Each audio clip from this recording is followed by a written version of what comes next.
Have you ever said something in a meeting or made a promise and instantly wished you could take it back?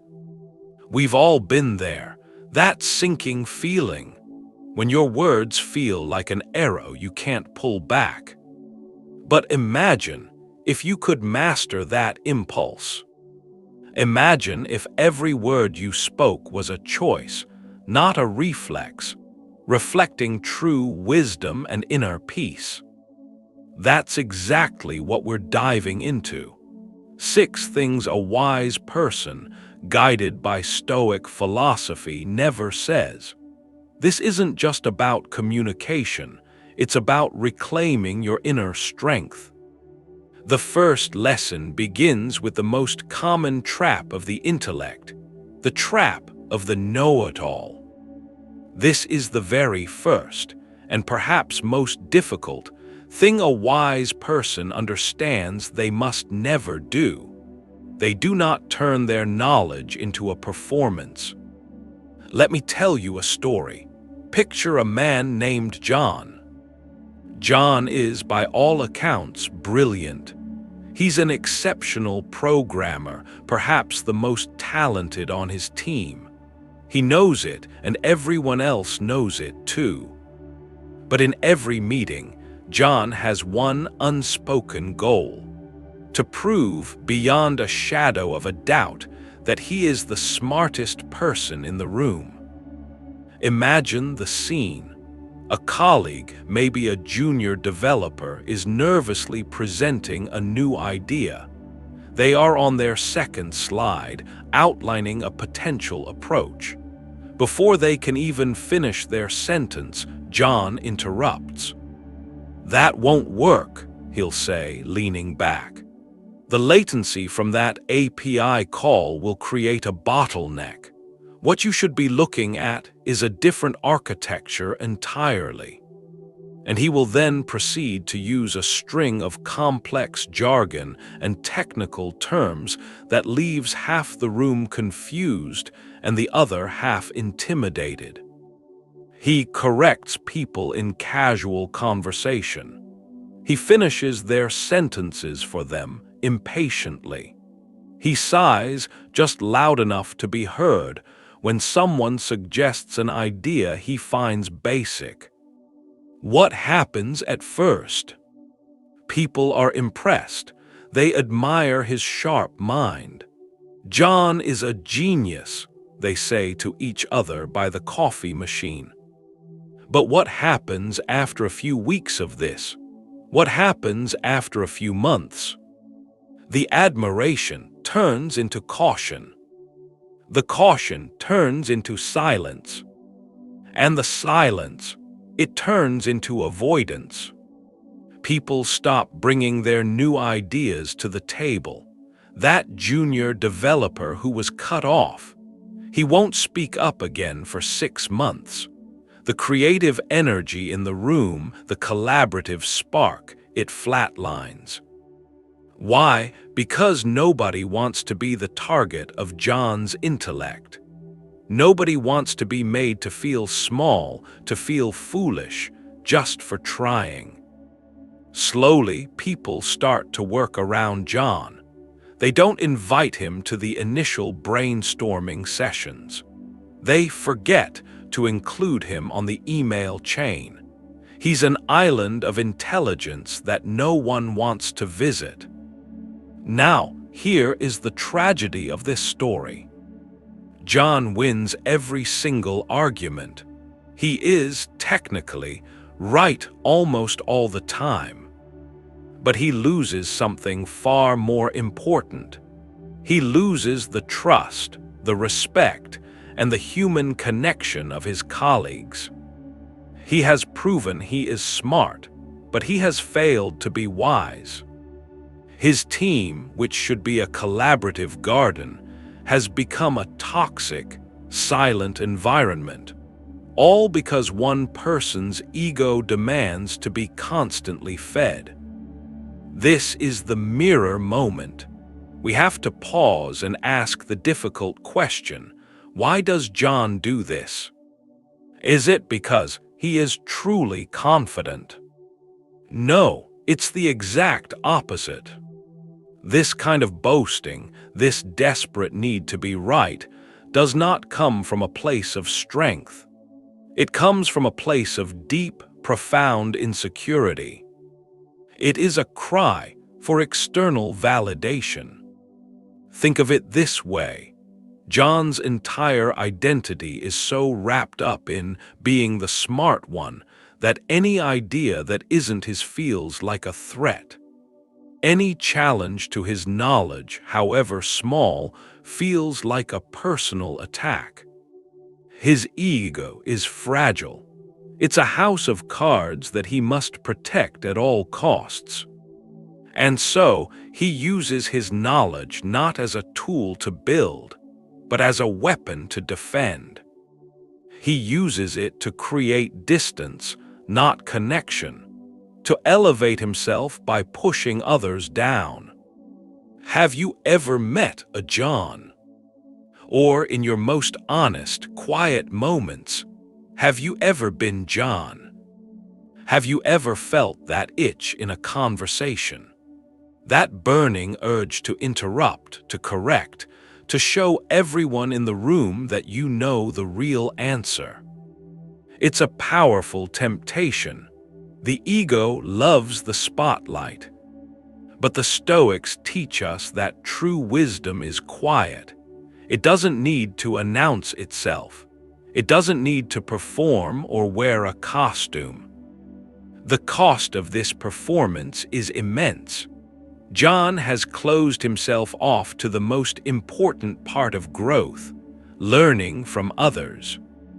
He is so busy talking, so busy proving what he already knows, that he has left no space to listen. He has no space to discover what he doesn't know. He has become a full cup, unable to receive anything new. The path to wisdom begins with understanding this simple truth.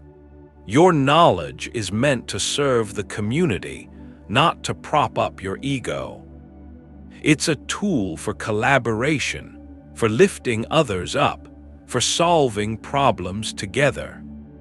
When you feel that urge to boast, that is a signal.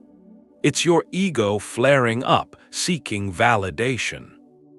The truly intelligent person recognizes this signal, not as a command to speak, but as an invitation to pause, to listen, and to let their actions speak for them instead. So how do we avoid becoming John? How do we hold knowledge and skill without letting it become a weapon, without letting our ego poison the room? The Stoics offered a clear path. Marcus Aurelius, a man who ruled the known world, had more power and knowledge than almost anyone alive. Yet he wrote this in his private journal, not for an audience but for himself. Receive wealth or power without arrogance, and be ready to let it go. He understood a fundamental truth. Genuine strength doesn't need to shout. Stoic philosophy teaches us that wisdom isn't a trophy to be polished for a crowd. It is a tool. It is a guide. It is a quiet, internal compass. True wisdom is reflected not in the volume of your voice, but in the quality of your actions, in your calmness under pressure, in the integrity of your work. So, how do we practically apply this? How do we live this in our daily lives? First, we make a conscious shift. Let your actions speak louder than your words. This is a profound change in perspective.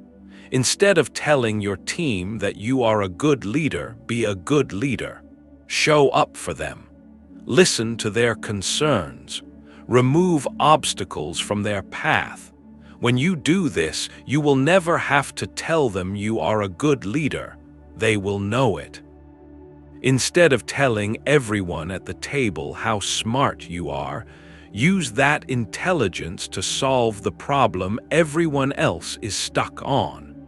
Present the solution clearly. The results will speak for themselves far more eloquently than you ever could. Second, we practice the lost art of listening.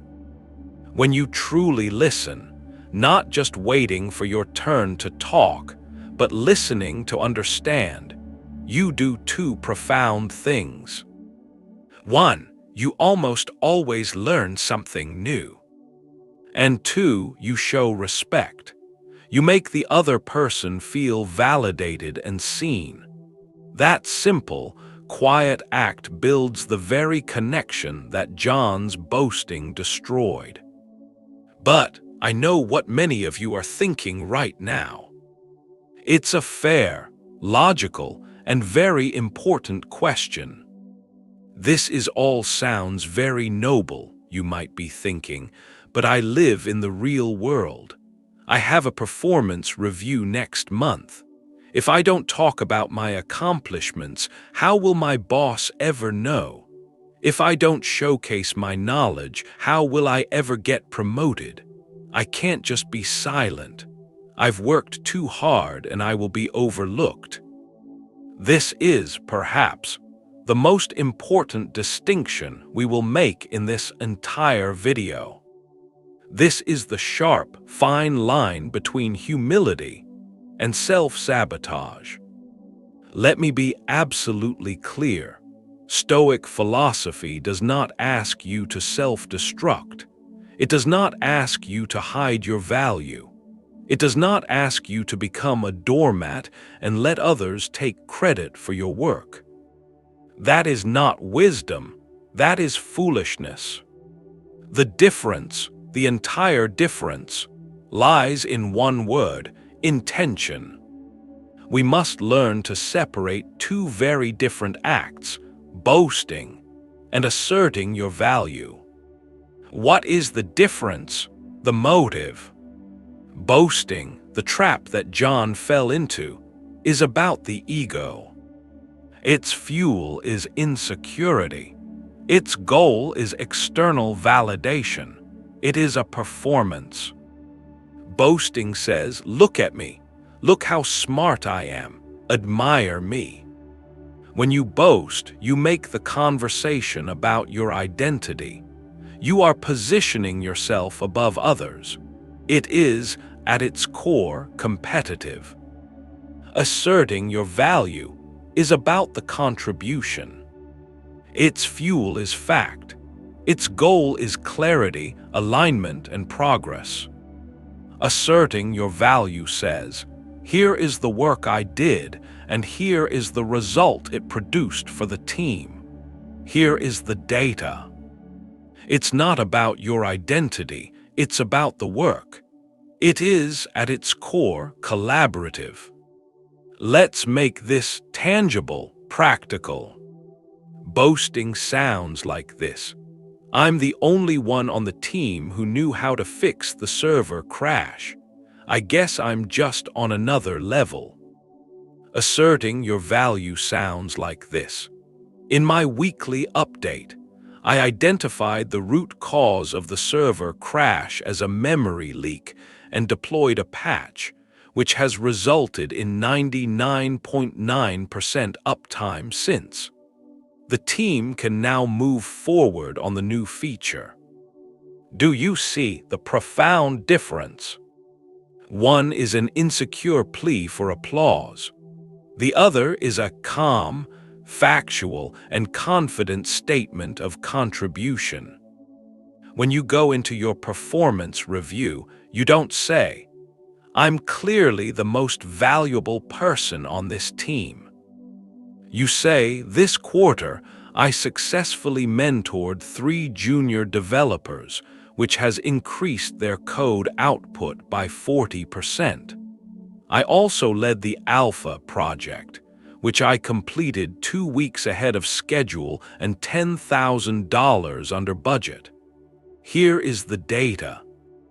You are not hiding. You are not being passive. You are simply letting the work be the hero of the story, not your ego. True confidence is quiet. It is built on a foundation of actual, tangible results. It doesn't need to be loud because it has proof. So, do not be afraid to state the facts of your contribution. Do not be afraid to own your value. But resist with all your strength the insecure, ego-driven urge to boast. Let the work speak. Let the results speak. And in doing so, you will build a reputation not on a fragile ego, but on a foundation of solid rock. This brings us to our second point. If the first trap is the ego's need to perform, the second is the ego's need to defend. A wise person never dismisses another person's opinion out of hand. This is perhaps one of the most common and most destructive habits in our daily lives. It's the impulsive no, the quick reflexive, that'll never work. It's the eye roll, the sigh, the interruption that cuts someone off before their thought is even complete. It is the single fastest way to kill creativity in a team, to build resentment in a friendship, and to shut down connection in a family. And I know this feeling painfully well. I know it not just as the person who has been dismissed, but as the person who did the dismissing. I have to be honest with you, this isn't a story about a friend or someone I once knew. This is my story. Many years ago, when I was first promoted to a leadership position, I was young, and I was deeply insecure. I felt this immense pressure to prove that I deserved to be there, to prove that I was decisive, that I was smart, that I had all the answers. We were in a weekly planning meeting. The team was wrestling with a difficult workflow problem that was causing delays. We were stuck. After a long silence, a colleague, one of the quietest, most thoughtful members of the team, finally spoke up. He said, "I have an idea. It might sound a little strange, but what if we?" He wasn't even halfway through his sentence. I didn't pause, I didn't take a breath, I didn't let him finish. I just interrupted him. I said, "No, that's impractical, it would never work. We tried something similar 2 years ago and it failed. It's a waste of time. Next idea." I said it quickly, I said it with confidence. In my mind, I was being efficient. I was saving everyone time by moving us past a bad idea. But what happened in the seconds that followed, I will never forget. First, there was this chilling silence. It wasn't just quiet, it was a heavy silence.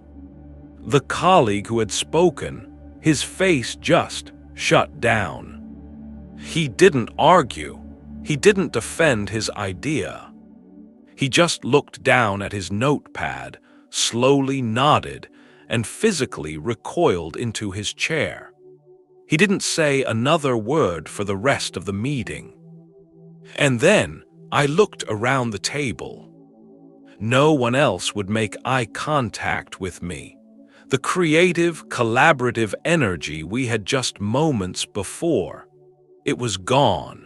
It was extinguished. I had, in a single, arrogant moment, sent a deafeningly clear message to every single person in that room. Your ideas are not safe here. Do not take a risk. Do not speak up unless you are 100% sure you are right. In my mind, I had just dismissed one bad idea. But what I had actually done was poison the well. I had crushed the psychological safety of the entire team. And the price I paid, it wasn't just that one idea, which, by the way, might have had a seed of brilliance in it that I was too arrogant to see.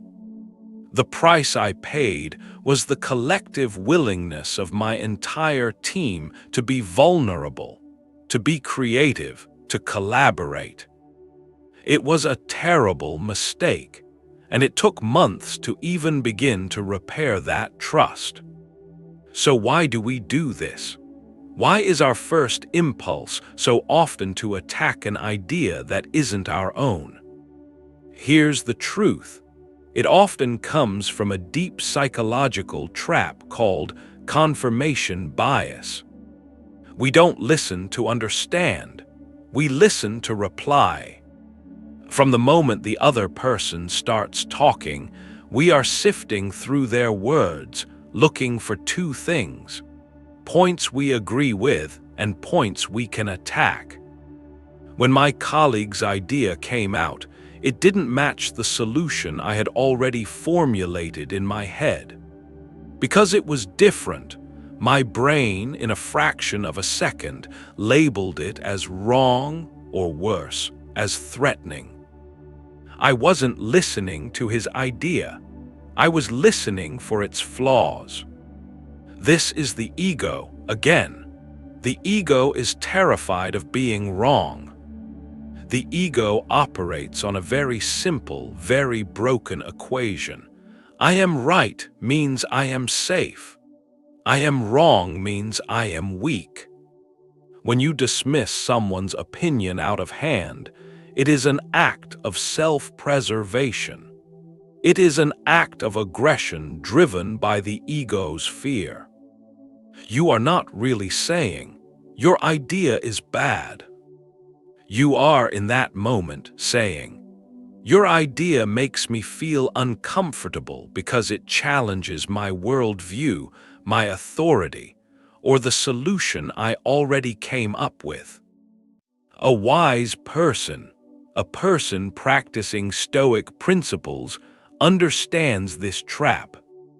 They know that their first reaction is often just that, a reaction. It is a reflex born of bias and ego.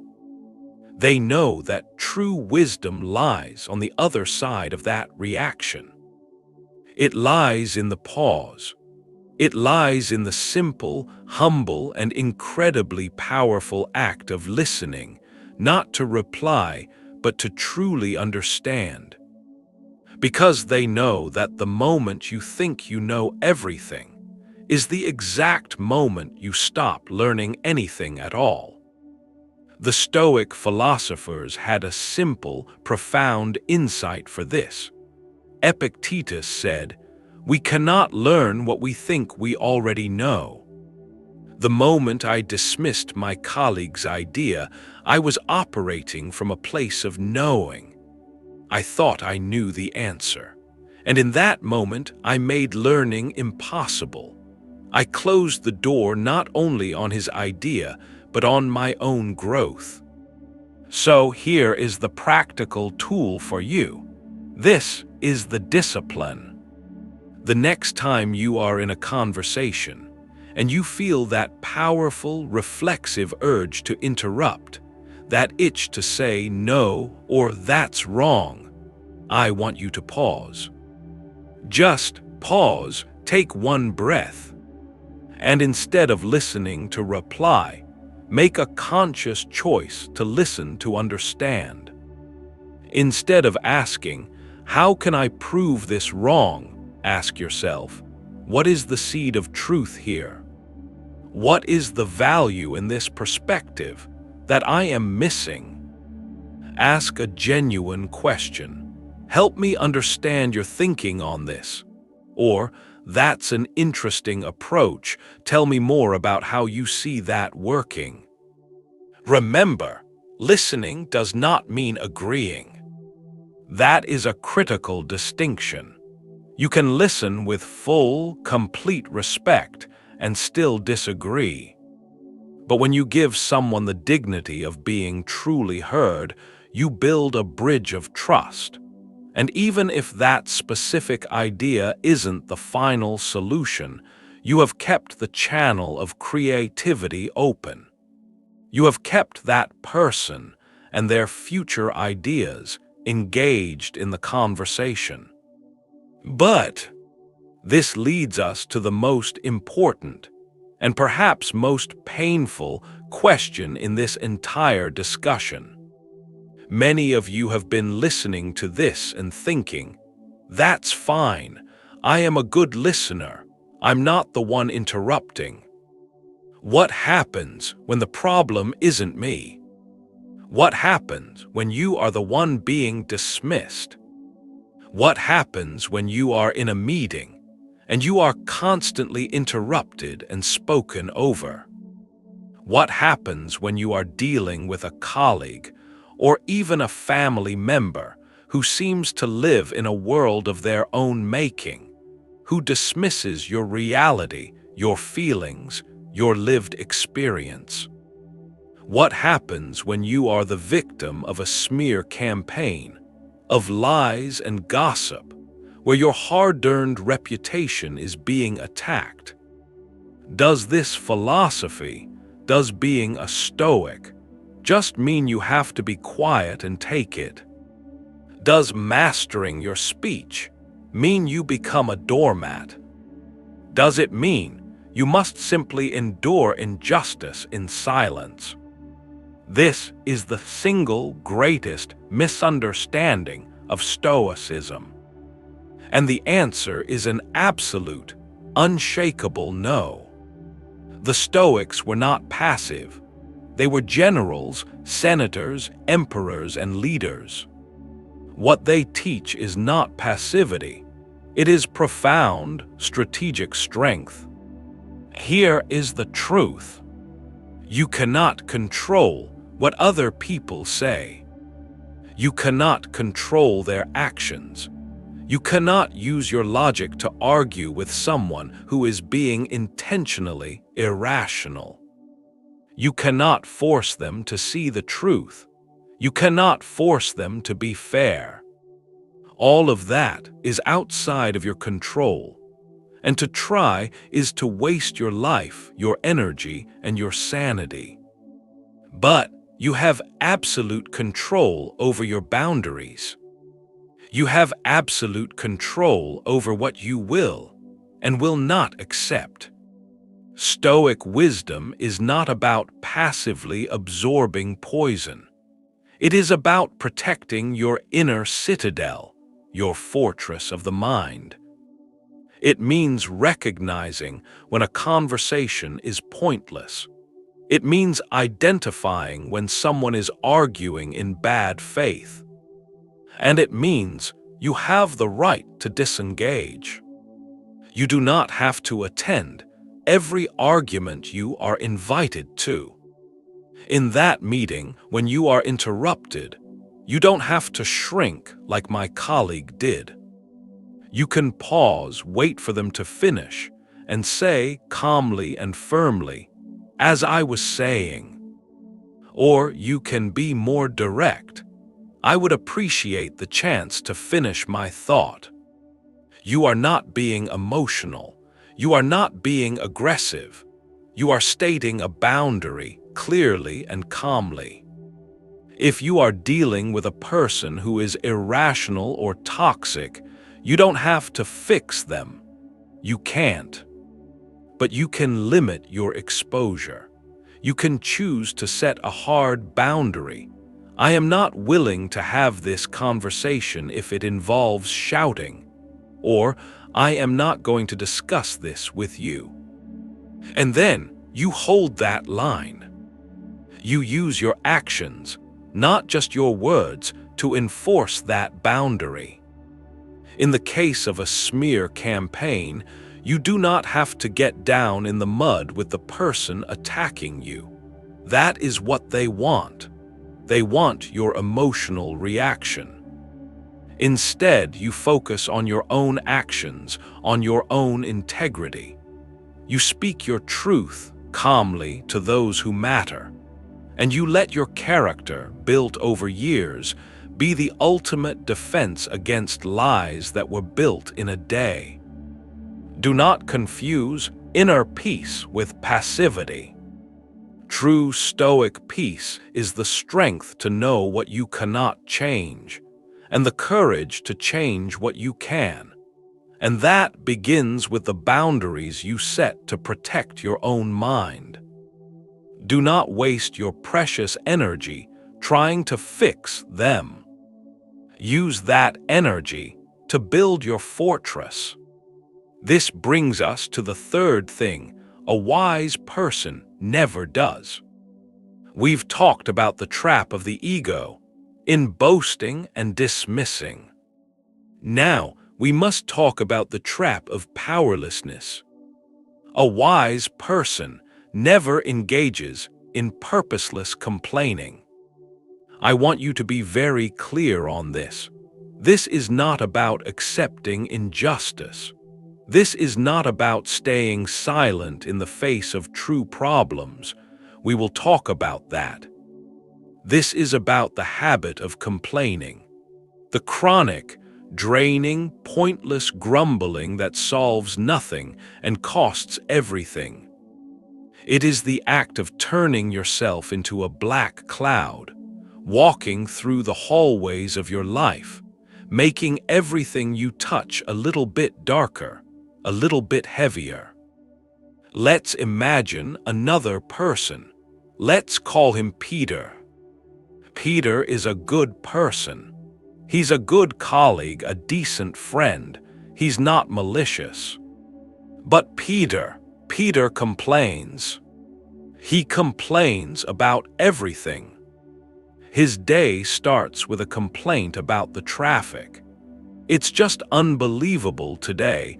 Took me 45 minutes. He gets to the office and the coffee machine is slow. Can this place do anything right? This machine is ancient. He sits down at his desk and sighs about the number of emails in his inbox. Look at this, just look at it. It never ends. He complains about the weather, it's too hot or it's too cold. He complains about his boss, too demanding. He complains about the lunch options, too boring. What happens when Peter does this? At first, his colleagues sympathize. Oh yeah, the traffic was bad, Peter. You're right, this coffee is terrible. They nod, they agree. And in that moment, Peter gets a small reward. He feels validated. He feels seen. He has created a tiny, fleeting, negative connection. This is the addiction. We need to pause and look deeper, because this is a profound psychological trap that so many of us fall into. Why does Peter do this? Is he just a negative person? No, it's more complex than that. Complaining is a habit that is secretly rewarded. When Peter complains and someone agrees, he gets a hit of connection. It's what we call trauma bonding or misery bonding. For a brief second, it's us against the world, us against the terrible traffic, us against the bad coffee. It feels like connection, but it's a distorted, low-quality version of it. It's a connection based not on shared values or joy, but on shared misery. There's another, darker reward. It's called secondary gain. As long as Peter is complaining, he doesn't have to do anything. By complaining about his boss, he gets to feel righteous anger, without ever having to have a difficult conversation about his workload. By complaining about his email, he gets to feel overwhelmed, without ever having to create a better system for managing it. By complaining about the traffic, he gets to be the victim of the world without ever having to leave 10 minutes earlier. Do you see? Complaining creates a powerful identity. It is the identity of the victim. And being the victim is, in a very strange way, comfortable. If you are the victim, nothing is your fault. If nothing is your fault, you have no responsibility. And if you have no responsibility, you never have to take the terrifying, difficult step of changing. You never have to take action. So Peter continues this habit day after day. He gets his small hits of validation. He gets to remain in his comfort zone of inaction. But what is the price? What happens to the people around him? At first, they sympathized. After a few weeks, they started to get tired. The negativity is draining. It's heavy. After a few months, they started to avoid him.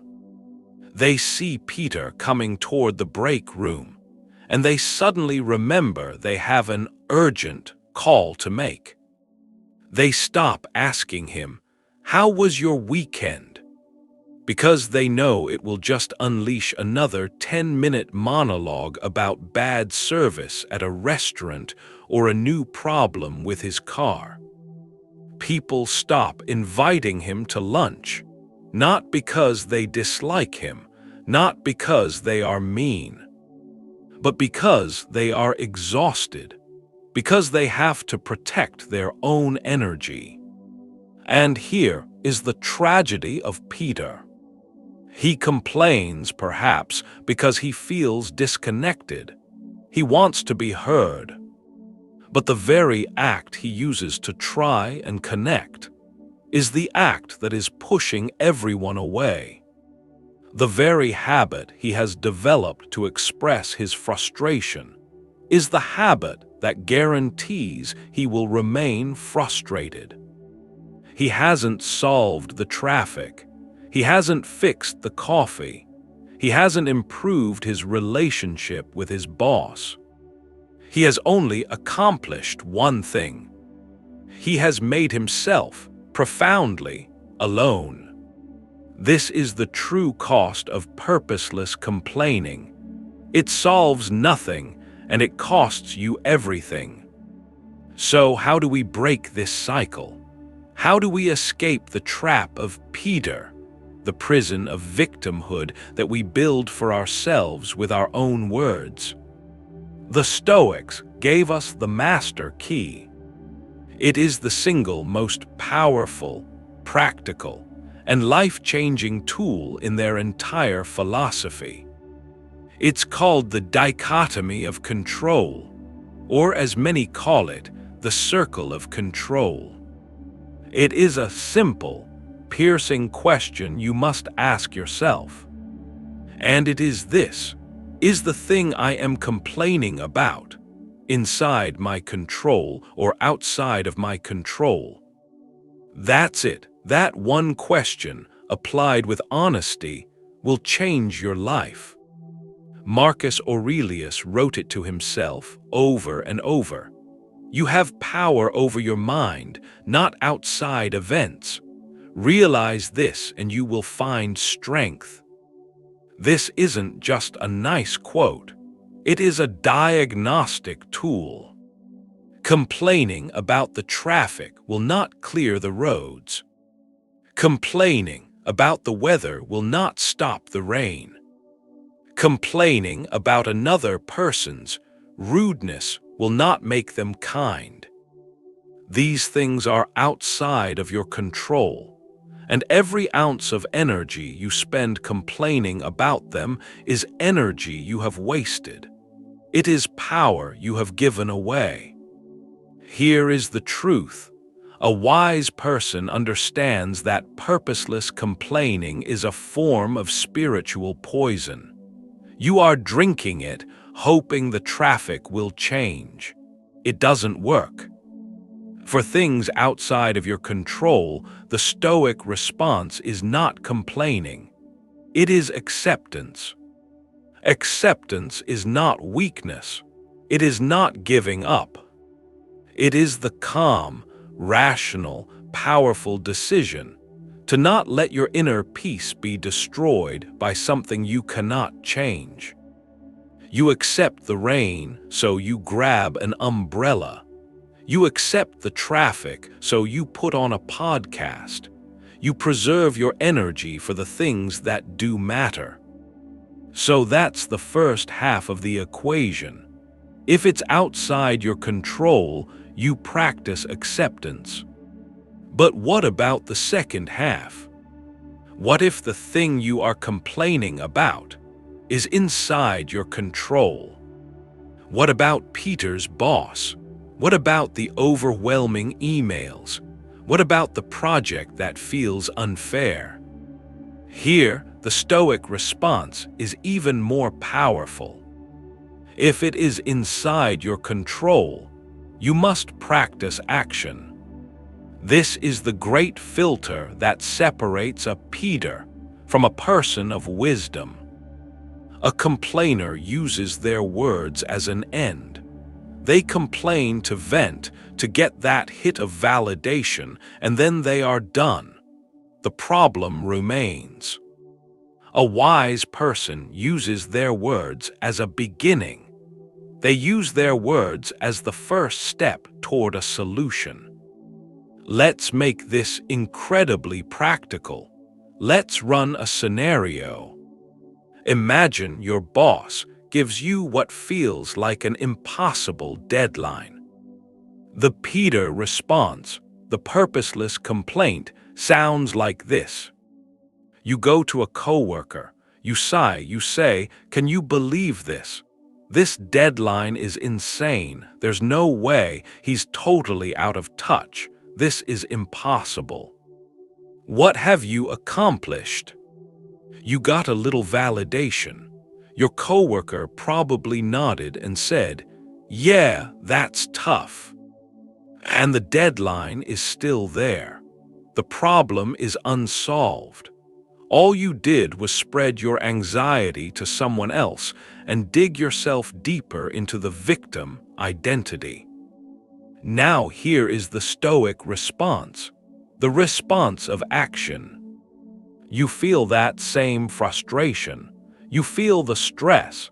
That is human. But instead of reacting, you pause. You reflect.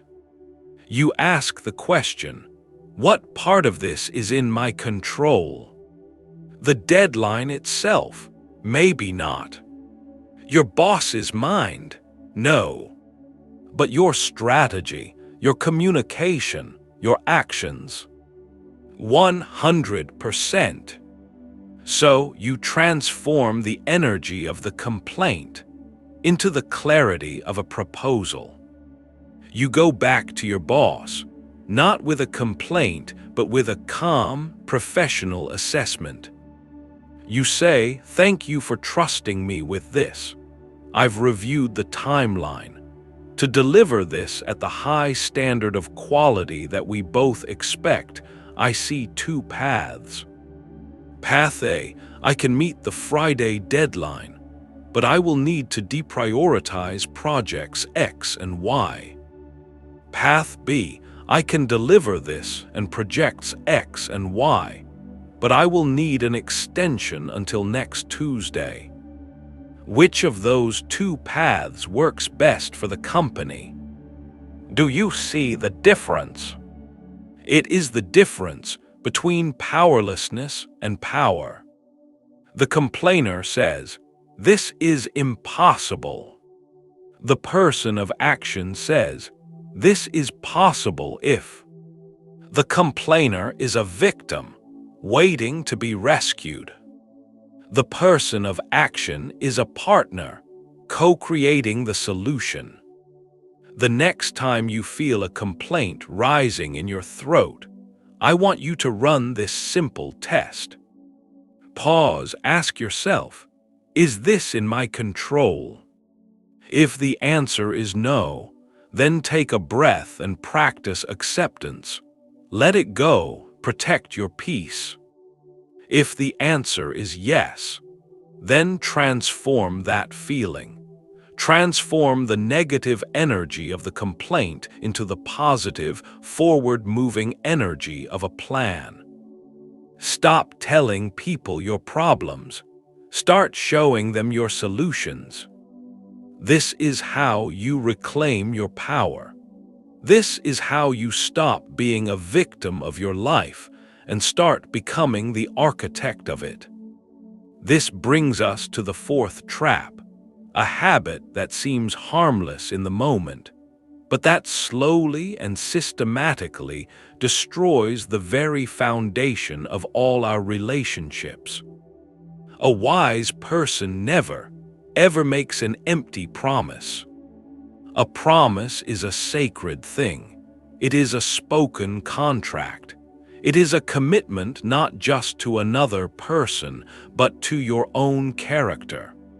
It is a statement that your words have weight, that they are backed by the substance of your integrity. When you make a promise, you are saying, "You can count on me." And when you break it, you are saying, "My words are just air. My comfort is more important than your trust." Let's imagine a man named Greg. Greg is one of the kindest, most well-liked people you could ever meet. He's a manager at his company, a loving father, a good friend. Greg's defining characteristic is that he hates to let people down. He is a classic people pleaser. He cannot stand the idea of disappointing someone in the moment. So, what does this look like in his daily life? Picture this, it's Friday afternoon. A colleague looking stressed comes to Greg's desk. "Greg, I am so sorry, but could you please look over this report before the Monday meeting? I really need your input." Greg is already swamped. He knows he has no time. He can feel the tightness in his chest. But he looks at his colleague's hopeful, stressed-out face, and he just can't bring himself to say no. "Of course," Greg says, forcing a smile. "Yeah, no problem, I'll get it to you." He feels a momentary relief. The colleague is happy, the conflict is avoided. Later that day, his wife calls. "Hey, are you still going to be home for dinner at 6? Your daughter is so excited to show you her school project." Greg looks at the mountain of work on his desk, the report he just promised to review. He knows, deep down, he won't make it. But he can't bear the sound of disappointment in his wife's voice. "Absolutely," he says. "I'll be there, don't worry." He avoids the conflict, for now. On Saturday morning, a friend calls. "Hey man, remember you said you might be able to help me move that new couch this weekend. Would today work?" Greg had forgotten. He is exhausted. He needs to do the report he promised his colleague. He needs to make up for missing the dinner he promised his family. But he says, Yeah, I can be there, just let me finish some work first." So what happens? Monday morning comes. The colleague nervously emails Greg, "Hey, did you get a chance to look at that report?" Greg is filled with shame. "I'm so sorry," he types. "The weekend just got away from me. I'll try to look at it today." His colleague feels let down, and now they are unprepared for their meeting. His daughter went to bed disappointed on Friday, and Greg spent all of Saturday feeling guilty, stressed, and trying to do 3 things at once. He showed up to his friend's house late, was distracted, and left early. Greg, in his desperate attempt to please everyone, has just successfully disappointed everyone. He didn't want to have one difficult, honest conversation on Friday. And as a result, he had 3 failed commitments. This, my friends, is the death of trust. Trust is not lost in a single, dramatic betrayal. It is not a fortress that collapses from one massive explosion. No, trust is a strong, thick cable, woven together from 1,000 tiny, individual threads. And every time you make an easy yes, every time you break a small promise, you snap one of those threads. I'll be there in 5 minutes when you know it's 15. Snap. I'll call you right back when you don't. Snap. You can count on me when you're already overcommitted. Snap. Snap. Snap. Individually, these seem small, harmless. What's the big deal? But over time, the cable wears thin. The threads break, one by one, until the only thing left is a fragile, hollow cord that can no longer bear any weight. This is the psychological trap of the people-pleaser. We must understand Greg. He is not a liar. He is not malicious. He is afraid. He is driven by a deep, powerful fear of conflict, a fear of disappointing others in the moment. He would rather accept a future failure, a future pain, than experience the present, immediate discomfort of saying no. The irony is tragic. The very thing he fears most, disappointing people, is the exact outcome his behavior guarantees. He chooses the easy yes to avoid a small conflict today, and in doing so, he creates a much larger, more painful conflict tomorrow. He trades long-term respect for short-term approval. And it is a terrible trade. A wise person understands this. They understand that their word is their bond, and they are willing to have a difficult, honest conversation today to protect their integrity and their trust for tomorrow. So how do we break this cycle of the easy yes? How do we escape the trap of Greg, where our desire to be liked makes us untrustworthy? The Stoics were obsessed with this. They had a word for it: integrity. The simple, unbreakable alignment between your thoughts, your words, and your actions. Marcus Aurelius gave himself this direct, sharp command: if it is not right, do not do it. If it is not true, do not say it. There is no ambiguity there. Your word must be your bond.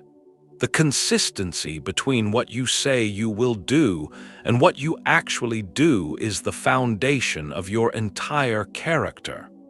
Without it, you are nothing but air. So what is the practical tool? How do we, in the moment, stop ourselves from becoming Greg? The solution lies in a single, powerful, and deeply feared word: no. This is the word that Greg, and every people-pleaser, is terrified of. We have been conditioned to believe that no is a word of conflict, a word of rejection, a word of aggression. We think it will make us seem unkind, unhelpful, or not a team player. Here is the truth. A no that is spoken with honesty and respect is one of the most powerful tools for building long-term trust. Think of it this way: an honest no is infinitely more valuable, more respectful, and more professional than a dishonest yes. A dishonest yes is a lie, plain and simple. It's a ticking time bomb. It feels nice for a moment, but it is guaranteed to explode into disappointment and resentment later. An honest no is difficult in the moment. It creates a small, immediate point of friction. But it is an act of profound respect.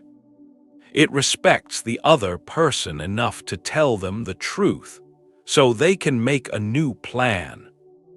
And it respects you enough to protect your time, your energy, and your integrity. So how do we do this? How do we say no without destroying relationships?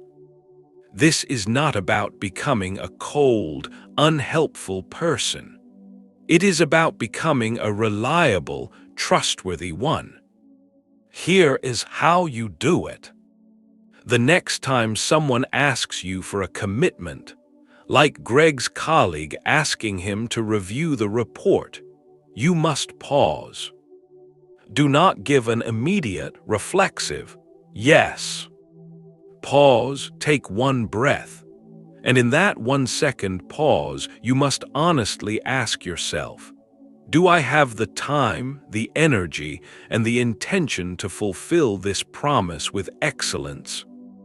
If the answer is truly 100% yes, then give your yes with confidence.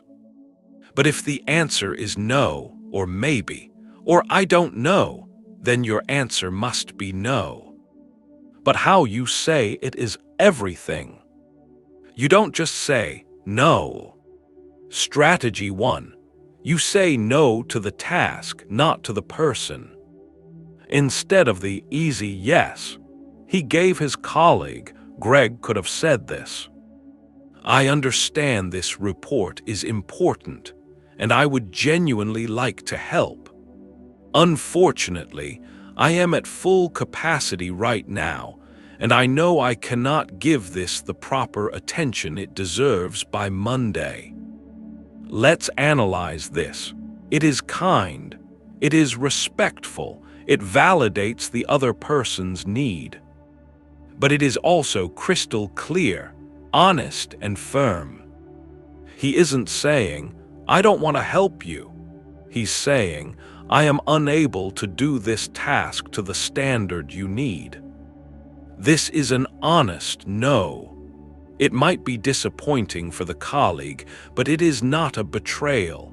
The colleague can now immediately go and ask someone else. Greg has respected their time. Strategy 2, the no but, or the alternative. This is perhaps the most powerful tool in a collaborative life. Let's run the scenario again. The colleague asks for the report by Monday. Greg pauses, assesses, and realizes he can't. He says, I cannot promise I will have that done by Monday. I simply don't have the bandwidth.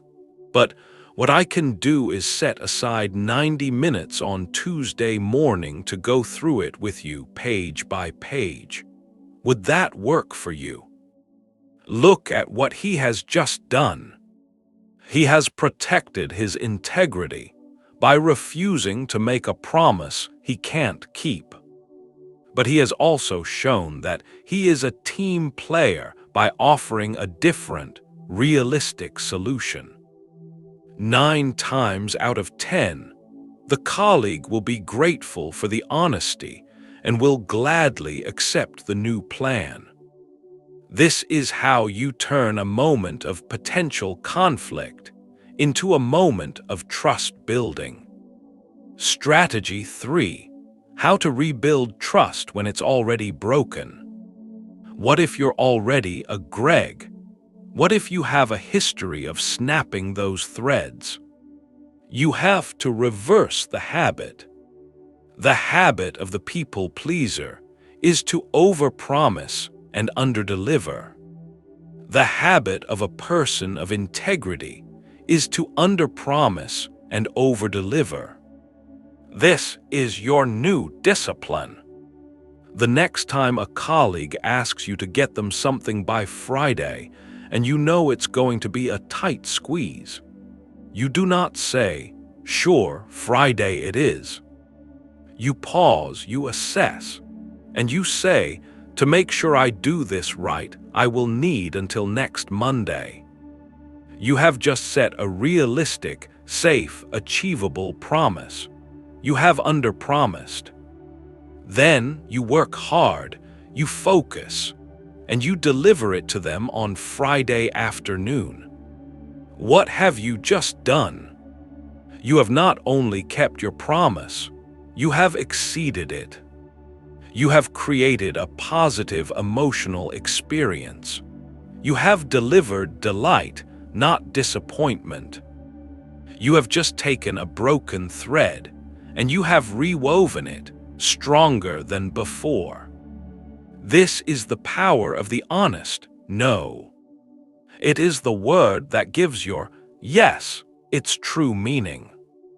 When you are known as a person who is not afraid to say a respectful, honest no, you become known as a person whose yes is a rock.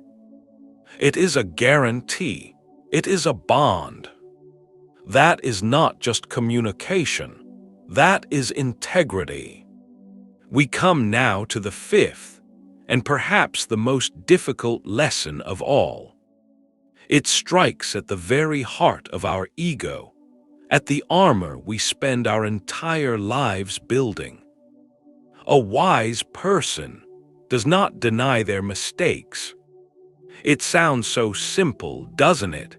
Just admit when you're wrong. But if you've ever been in that moment, you know it is anything but simple. In that instant, when you are confronted with your own error, it can feel like a physical blow. To talk about this, I can't use a story about John or Peter or Greg.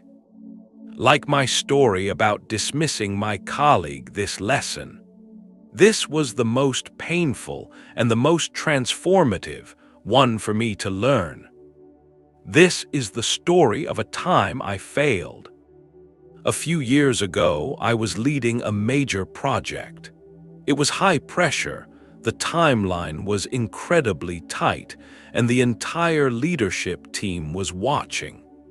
I was working 12-hour days, I was stressed, and I was rushing. In that rush, I overlooked a critical detail. It was a single line of data in a massive spreadsheet, a small but vital assumption in our financial model. And I missed it. I built the entire project strategy on top of that flawed assumption. My team, trusting me as their leader, executed on that strategy perfectly. And when we presented our final report to leadership, the error was found. It didn't just make me look bad. It made my entire, hard-working, dedicated team look incompetent. It invalidated weeks of their work. And it was 100% my fault. I will never forget the feeling in that room, the way the energy just evaporated, the disappointed look from my own manager, the way my team, who had trusted me, suddenly couldn't look me in the eye. And in that moment, my mind raced. Every defense mechanism I had, every piece of armor flew up. My first instinct, my primal animal instinct, was to defend. There wasn't enough time. The data I was given was unclear. The scope of the project changed. It wasn't just me. My ego was screaming, it was terrified, it was equating I made a mistake with I am a failure. I am incompetent. I don't deserve this job. To admit the error felt like admitting all of those things were true. It felt like weakness. It felt like dying. I had a choice. I could go down that path. I could deflect. I could blame. I could spread the responsibility around, muddy the waters, and maybe save my own reputation in the short term. Or I could do the hard thing, the terrifying thing. We held a team meeting the next morning. The air was thick. I stood up in front of them, and I said the hardest words. I need to address what happened in the meeting yesterday. There was a critical error in the report, and I want to be perfectly clear. That error was mine and mine alone. I was rushing. I overlooked a key detail, and I built a strategy on a bad assumption. You all did your jobs perfectly based on the direction I gave you, and my failure in that moment made you look bad. I am deeply, truly sorry. I have already spoken to leadership and taken full responsibility. And here is exactly how I am going to fix it. I then laid out a clear, actionable 3-step plan to correct the error, rerun the numbers, and present the new findings. What happened in that moment changed my understanding of leadership forever. The tension in the room didn't get worse. It broke. It was like a fever breaking. The fear, the resentment, the awkwardness, it just dissolved. My team didn't look at me with judgment. They looked at me with respect. One of my senior members spoke up after a moment and said, "Thank you for that. Okay, let's get it done." And just like that, we were a team again. The lesson is this. When you deny your mistake, you are not protecting your image. You are destroying your credibility. Everyone already knows you messed up. The error is right there. By deflecting, by blaming, by making excuses, you are not only proving that you are flawed, you are proving that you are dishonest. You are proving that your ego is more important to you than the truth, that your image is more important than the team. And that is the one thing that will make people stop trusting you permanently. When you admit your mistake, you do the opposite. Yes, for a brief, painful second, you are vulnerable. But in that vulnerability, you build a bridge of trust so powerful it's almost unbreakable. You send a message. I value the truth more than my ego. I am accountable. I am a safe person to work with because I will not throw you under the bus to save myself. Admitting your mistake doesn't make you look weak. It proves beyond a shadow of a doubt that you are strong. Strong enough to be honest. Strong enough to put the team and the truth above your own comfort. It is the ultimate act of integrity. The Stoics teach us that the goal is always truth, not ego. Marcus Aurelius wrote, "If anyone can refute me, show me I'm making a mistake or looking at things from the wrong perspective, I'll gladly change. It's the truth I'm after, and the truth never harmed anyone." That is the mindset of a true leader, a true person of wisdom. When you admit your mistake, you align yourself with the truth. And the practical application is simple. Don't just apologize, propose the solution.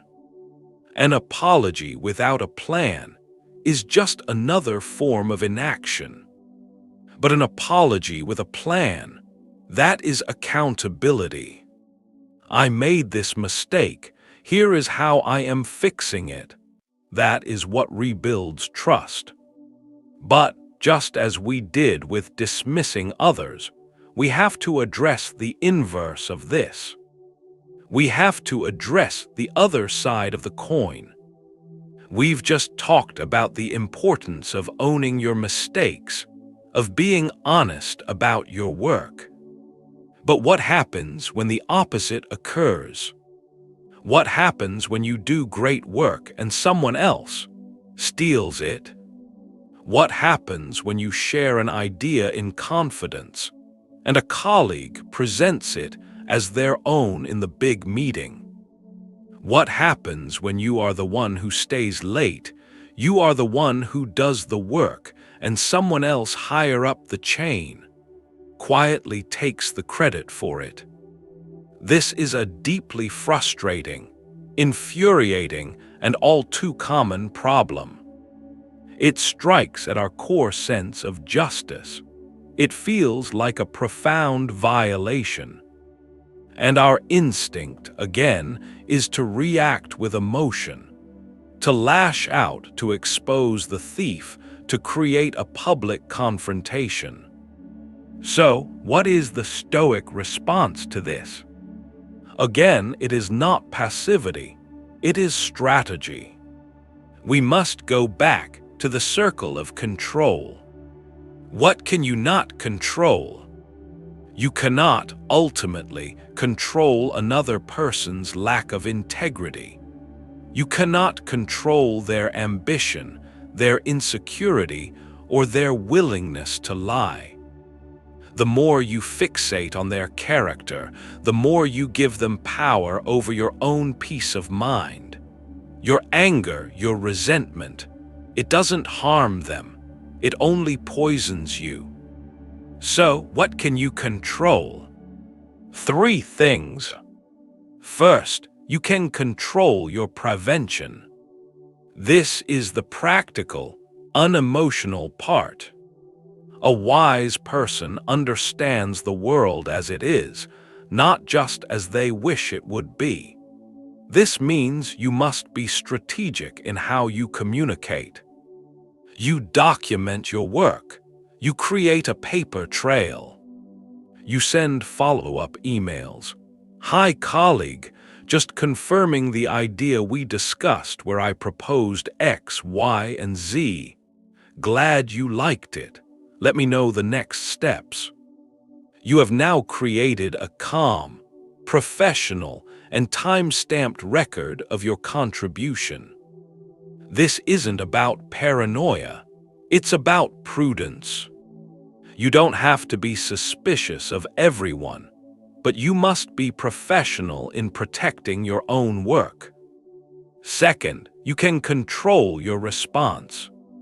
When the theft happens, you have a choice.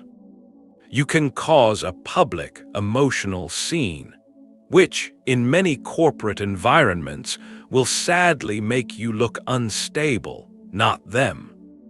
Or you can be strategic.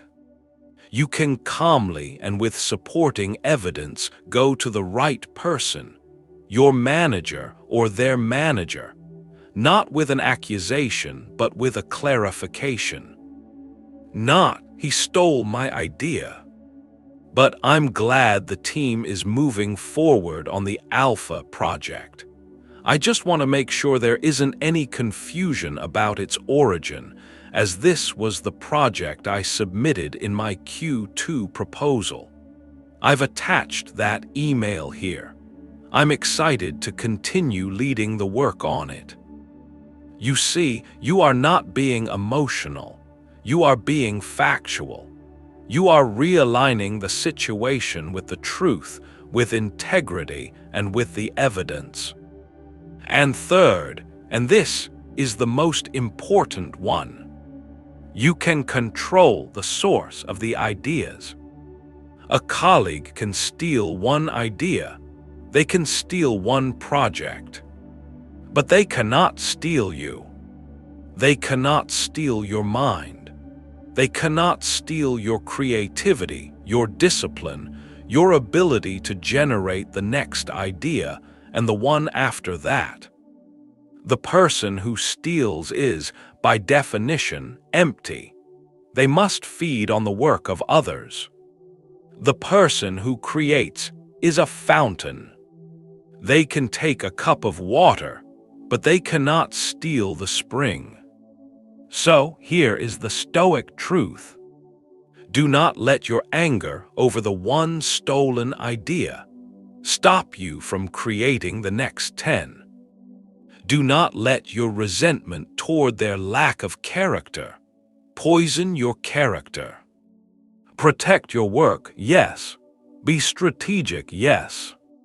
But do not, for 1 second, let the actions of an empty person stop you from being a full one. Your true, long-term reputation will not be built on a single project. It will be built day by day, month by month, year by year, on a consistent, undeniable, and authentic body of work. Let your actions be your signature. Let your excellence be your proof. That is a reputation that no one can ever steal. And finally, we arrive at the 6th and final lesson. This one is subtle. It's a trap that many ambitious, driven, and motivated people fall into. And it's an error the original video on this topic, I believe, misunderstood. The 6th thing a wise person never does is overshare their future plans. Now, I need to be very clear. This is not the same as making an empty promise. This is not about telling your boss you'll have a report done and failing to deliver. That's a failure of integrity. This is a failure of strategy. It's about the project you haven't started yet. It's about the book you're going to write, the business you're going to launch, the marathon you're going to run, the person you're going to become. We all know this feeling. We get a spark of inspiration, a brilliant, exciting new idea. And what is our very first impulse? We want to tell someone. We want to post about it. We want to announce to our friends, our family, our social media followers. Big news, I've decided to. It feels good, doesn't it? When you announce your plan, people get excited for you. Wow, that's amazing. You'd be so good at that. I'm so proud of you. And in that moment, you get a rush. You feel a wave of validation. You feel the applause. You feel in that instant as if you've already accomplished it. And that is the psychological trap. A psychologist named Peter Gallwitzer has studied this for decades. It's called the social reality of intentions. His research found something profound. When you tell people your goal and they acknowledge it, your brain is tricked into a premature sense of completion. It releases the same endorphins, the same feel-good chemicals that it would release if you had actually done the hard work. You get the reward before you've paid the price. You've celebrated at the starting line. And what does this do to your motivation? It cripples it. The internal drive, the hunger, the necessity to do the work, it all just diffuses. The social applause has satisfied the ego, so the need to act diminishes. This is why so many New Year's resolutions die by February 1st. They are announced at a party, celebrated, and then they fade because the talking about it felt better than the doing of it. That's the first reason. It's a psychological trick you play on yourself. The second reason is more external. It's about protecting your energy. Think of your new idea, your new project. It is a fragile, newborn thing. It's a seed. What does a seed need to grow? It needs to be planted in good soil. It needs darkness. It needs quiet. It needs to be protected while it builds its roots. What happens if you take that seed and you just throw it out into the middle of a crowded, noisy, unpredictable field? It gets trampled. When you overshare your plans too early, you expose your fragile seed to the world. And here is a difficult Stoic truth. Not everyone is happy about your success. Not everyone wants to see you grow. When you announce your plan, you don't just invite encouragement. You invite all the energy. You invite the energy of your well-meaning aunt who says, "Oh, a business? That sounds risky. Are you sure you know what you're doing? 90% of them fail, you know." You invite the energy of your jealous friend who gives you a tight-lipped smile but is secretly hoping you fail. You invite the doubt, the criticism, the unsolicited advice, and the simple, passive negativity of a world that is comfortable with who you are and uncomfortable with who you are trying to become. And your fragile little seed, which needed quiet and protection, is now trying to grow in a hurricane of other people's opinions and energies. It's suffocating. This is what the Stoics understood. They were masters of action, not announcement. There's a reason they said, "Let your actions speak for you." They understood that the work is the only thing that matters. The work is what builds the foundation. The talking is just noise. It is a distraction. So here is the practical discipline. The next time you have that spark, that brilliant new idea, that exciting new goal, resist the urge to announce it. Don't post about it. Don't tell everyone at the party. Instead, cherish it. Write it down in a private journal. Protect it. Treat it like a seed. Go into your garden quietly and plant it. And then just do the work. Water it every day, in the quiet, in the dark. Build the roots. Focus on the process, not the applause. Don't talk about the book you're going to write. Just write the first page, and then the next. Don't talk about the business you're going to start. Just register the domain, make the first call. Don't talk about the marathon you're going to run. Just put on your shoes and go for the first run. And then, one day, the seed will break the ground, the roots will be deep, the stalk will be strong. It will no longer be a fragile idea. It will be a tangible result. You won't have to tell anyone. They will see it. Let your success make the noise. Work in silence, and let the result be the only announcement you ever need. So we have traveled this path together. We have examined these 6 traps of speech.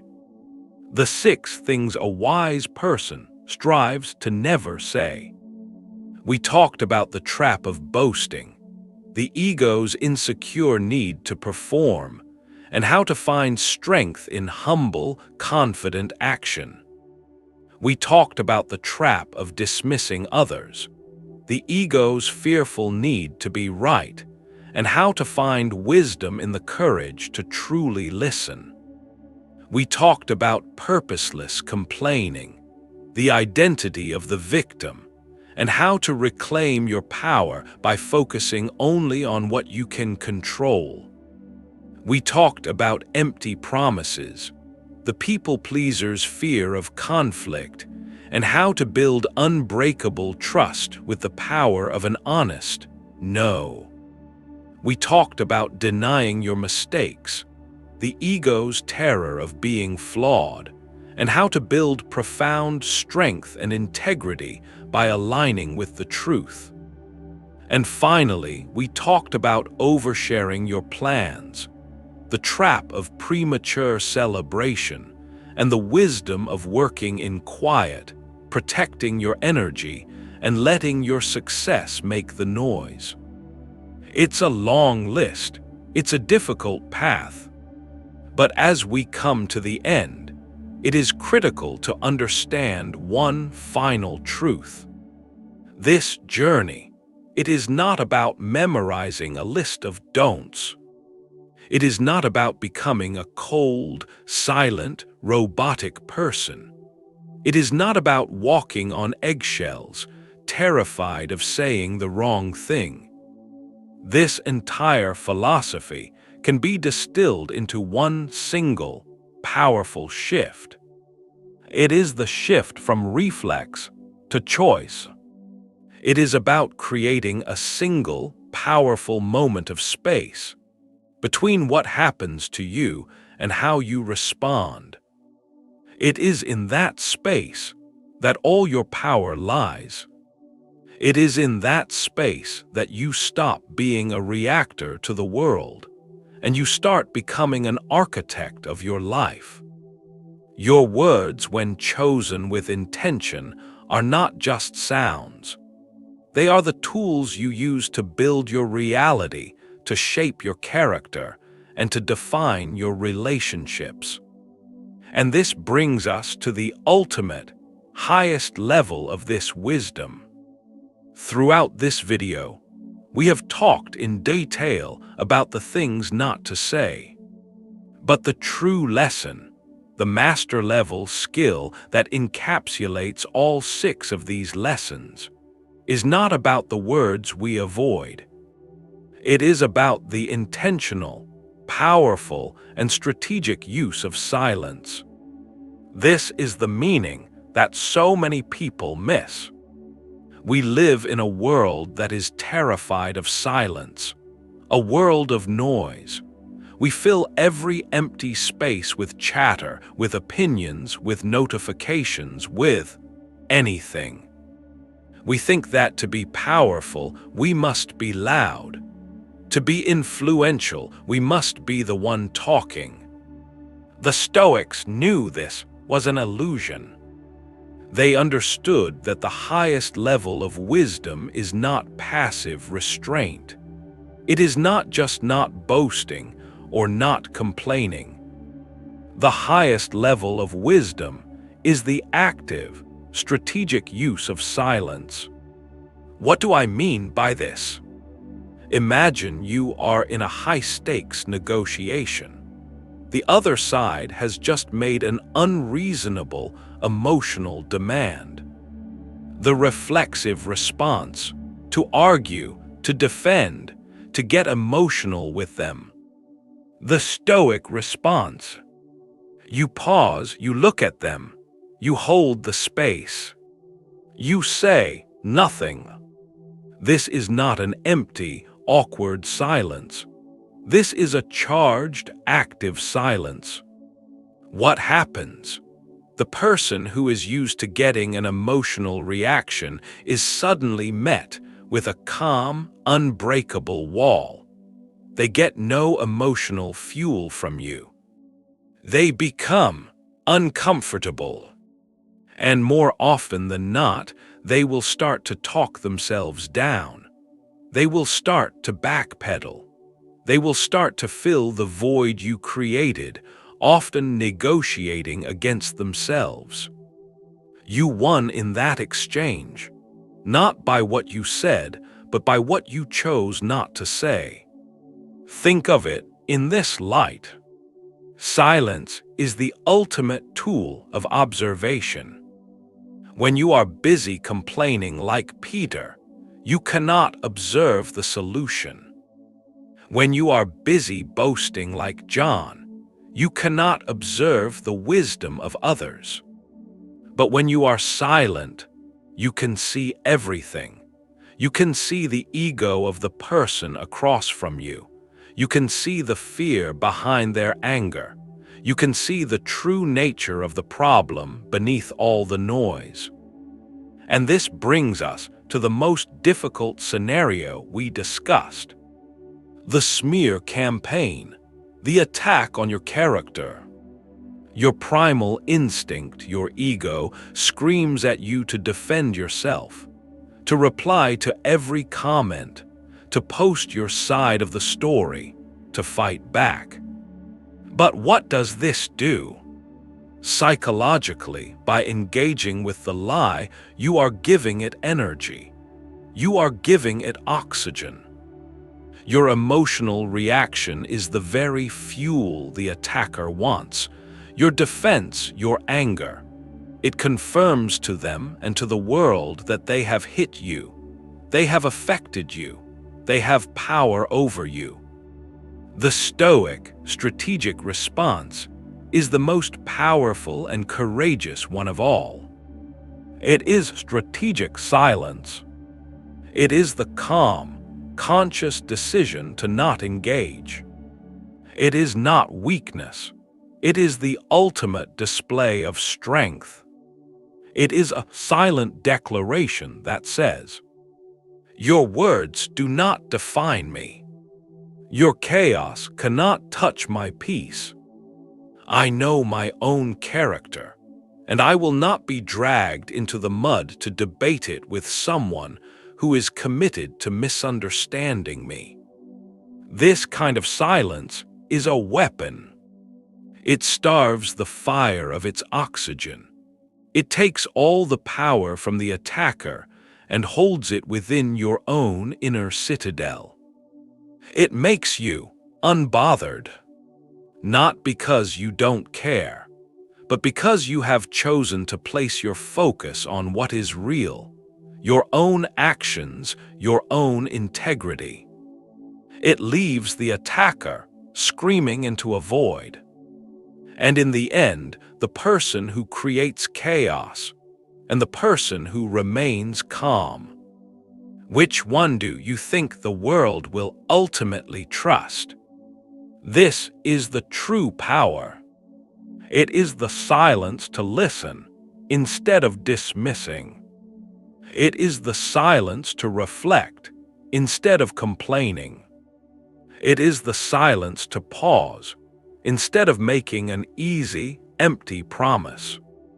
It is the silence to think before denying a mistake. It is the silence to work instead of announcing your plans. Silence is not empty. It is the space where you forge your character. It is the space where you choose who you want to be. It is the weapon of the wise.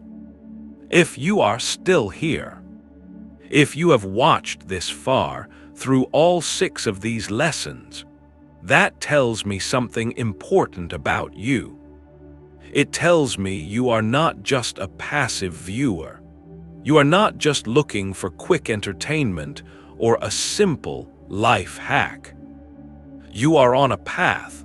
You are seeking a genuine, meaningful change. I know this was a long journey together, and these concepts, they are not easy. This is not a switch you can flip in 5 minutes. It is a process. It is a practice. It is the daily, hourly, moment-to-moment choice to pause, to reflect, and to choose the person you want to be, over the person your reflexes tell you to be. Your journey is your own, and I would be truly honored to hear your story. Of all 6 of these traps we discussed, the boasting, the dismissing, the complaining, the empty promises, denying our mistakes, and oversharing our plans, which one do you feel you struggle with the most? Maybe you're not the one doing them. Maybe you are the victim of a John in your office or a Peter in your family. How do you cope? Or if you are being truly, deeply honest with yourself, did you recognize a part of yourself in one of those stories? That self-awareness, that moment of recognition, is not something to be ashamed of. It is the first, most courageous, and most necessary step toward real change. Please leave a comment below. The discussion that happens here in this community is where the real wisdom is often found. Your insight, your vulnerability, your story. It might be the one thing that someone else scrolling through these comments tonight truly needs to read. That is how we build collective wisdom. And finally, if this video brought you value, if it made you pause and think and reflect, I would ask that you please like the video and subscribe to the channel. We have so much more of this path to walk together. Remember, wisdom is not a destination you finally arrive at. It is a road you choose to walk every single day. Thank you truly for walking it with me today. I'll see you in the next video.